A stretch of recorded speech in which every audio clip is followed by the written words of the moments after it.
The day I was given the assignment to work on the FTR1200 engine was a pretty exciting one.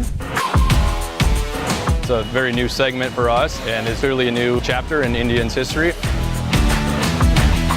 We really bumped the power up on this thing. Real revvy and twist the throttle, it's there right now. Some of the big things that we spent a lot of time on was packaging as much performance we could in the space that we had allowed. The powertrain team worked heavily with the other members of the group towards to get the airbox volume we needed to meet our horsepower.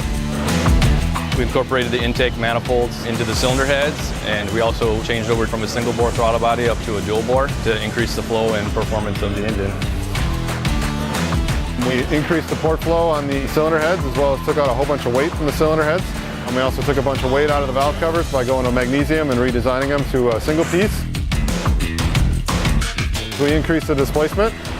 The FTR1200 is running 1203 cc's. These are some new high-performance pistons for us with higher compression ratio. So the FTR1200 engine makes the power a lot higher RPM. It's in the 120 horsepower range.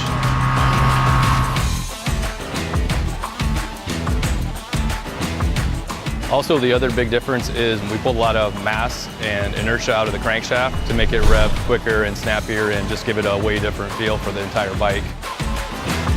With the low inertia crank and the new cal and the higher rev limit, it's very snappy. It loves to lift that front tire in second gear, so it's been a blast to ride.